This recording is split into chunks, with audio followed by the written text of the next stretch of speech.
未來即係好難指望會太多嘅大陸資金嚟香港買樓。其實全世界都係鷹派掌緊權嘅，如果唔係都唔會有咁多戰爭咯。所有嘅長息而家升完再調咧，係一個小嘅短期嘅一個現象，遲啲一定會再升上去6、7、8厘係走唔甩嘅。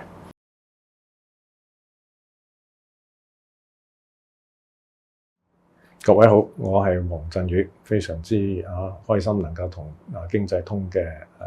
觀眾見面。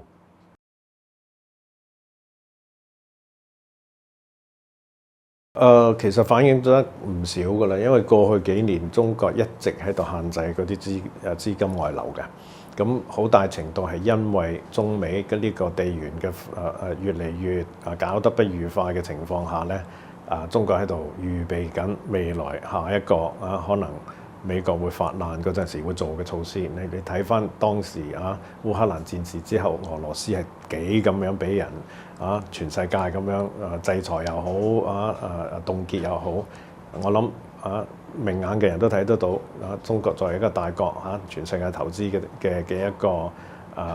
即係外向型嘅個情況下咧，好容易就俾人喺各方面做各種嘅沒收嘅措施。所以過去一段時間即係好睇得出就係國策就係限制資金外流。咁呢樣嘢唔係今年先開始嘅，舊年、前年、幾年前已經開始緊，但係過去幾個月見到更加深層次或者係更加具體嘅嗰啲措施出嚟，譬如話海外嘅嗰啲現疏要抽稅啦，或者係某一啲類型嘅人咧就冇咁容易出國啦，或者係香港啲保險唔可以去大陸隨便買嘢啦，咁樣即係好多呢啲咁嘅細微嘅嘢都開始慢慢收緊，即係剩低嗰啲大部分啲大樓已經係閂咗，而家連細嘅嗰啲剩低嘅嗰啲漏水嘅地方都每一個呢啲咁嘅源頭咧，佢都喺度閂緊，所以未來即係好難指望會太多嘅大陸資金嚟香港買樓，大部分嗰啲咧可能已經係海外嘅嗰啲錢，譬如話有可能亦都係因為個地緣政治被逼由西方國家抽翻嚟香港，反而呢個咁嘅來源咧會比國內出嚟嘅新錢嘅嗰個來源可能仲多。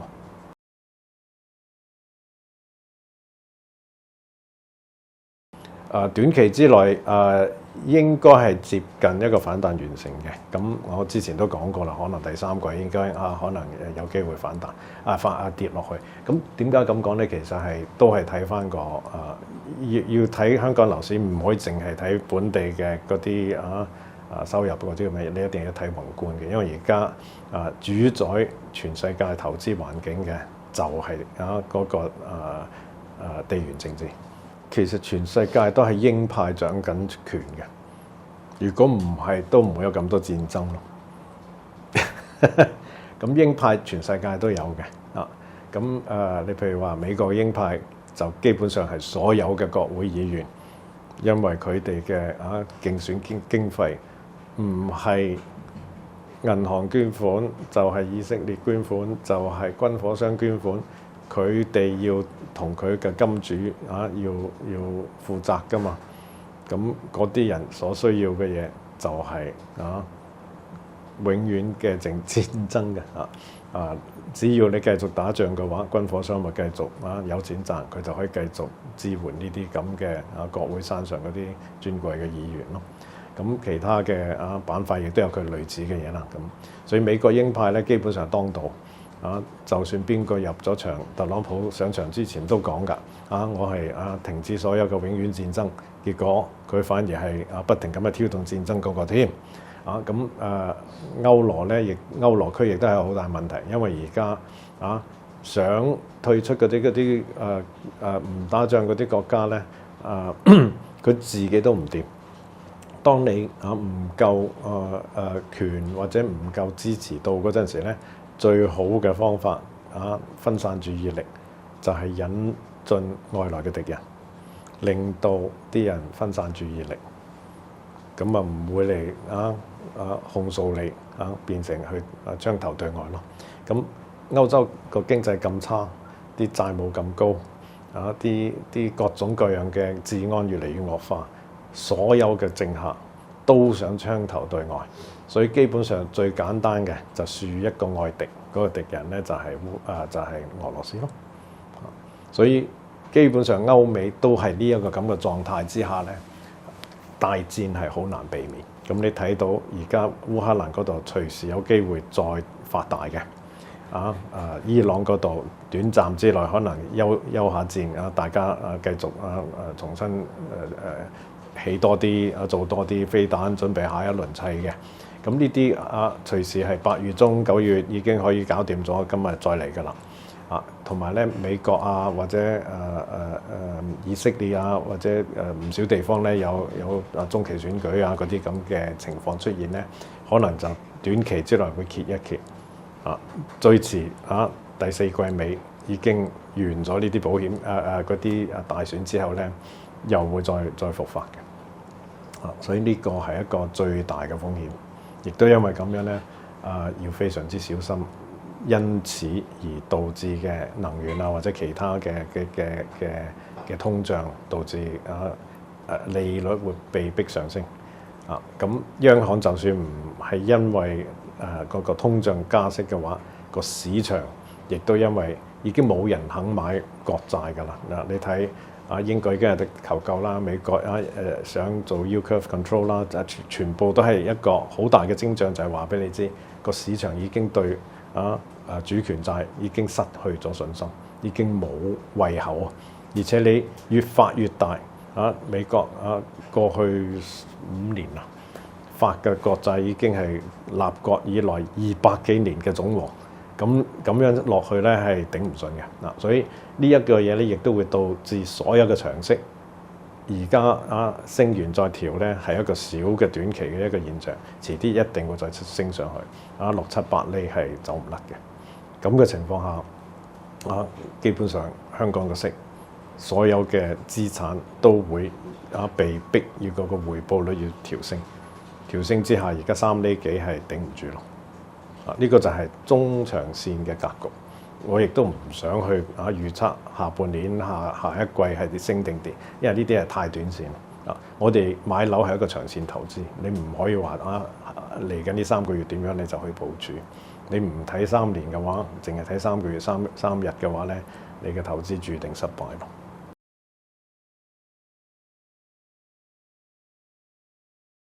嚟得香港買咗樓嗰啲，基本上已經係出咗即係國內個資金嗰個範圍嘅啦。除非佢係非法入嚟啦，咁嗰啲應該係少數嚟嘅，所以唔需要擔心呢樣嘢。因為如果大陸連香港嘅自由出咗合法出咗嘅資金都嚟管嘅話咧，咁香港嘅國際地位就一朝就盡喪㗎啦。所以大陸一定唔會做呢樣嘢，除非有啲好嚴重嘅嘢發生。暫時諗唔到嗰樣嘢係乜嘢住咯。徵稅佢如果海外嘅揸住中國戶籍嘅啲人，你逃稅嘅話，咁不嬲都係可以俾人徵㗎啦。咁只係問題係當年冇執法，唔代表未來唔執法啫嘛。咁而家嗰個咩海外嘅嗰啲現疏嗰啲嘅收入，當年已經係有咁嘅法例喺度，只係佢當年冇執法啫嘛。即係呢個亦都係其實都係個負面因素嚟嘅。如果更多嘅呢啲咁嘅法律被因為國內可能需要擴闊稅基又好，增加嗰個稅收又好，會將本嚟係隻眼開隻眼閉嘅嘢，而家開始嚴厲執行嘅話咧，咁呢個對香港嘅個資本市場都會造成衝擊㗎咯。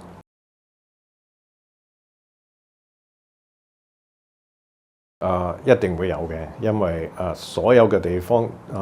最終都係因為你個邊境放鬆，導致嗰個價錢係更加好咁樣反映嗰個基本因素。咁港深嗰個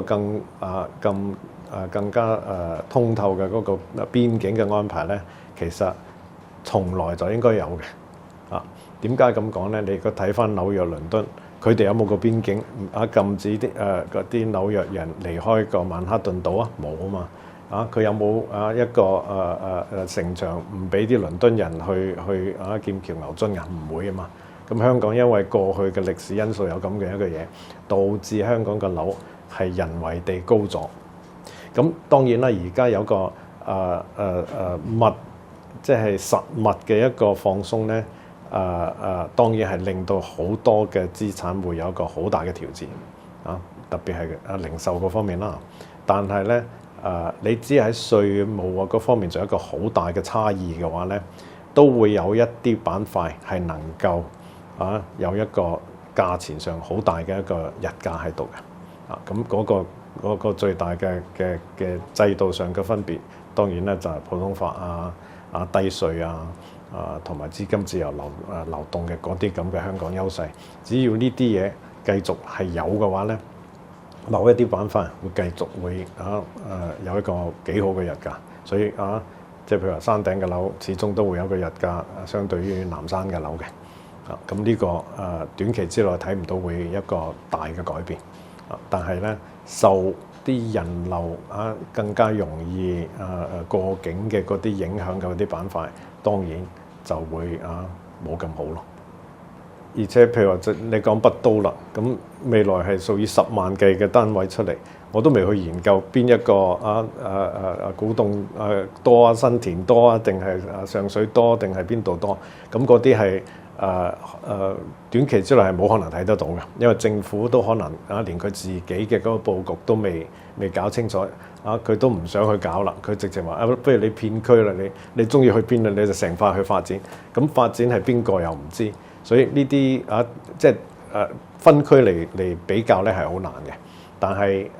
你遠離少少邊界嗰啲咧，或者係深圳嗰邊咧，如果係多咗港人更加多港人更方便去嘅話，梗係接近邊界或者係接近交通樞紐嘅地方，深圳嗰邊啦會受惠咯。咁香港咧就當然就係遠離呢啲咁嘅方便嘅地方，就冇咁大嘅傷害咯。我啱啱講啦，紐約人都可以去New Jersey，倫敦人可以去Wiltshire，點解香港人唔可以去深圳咧？咁樣。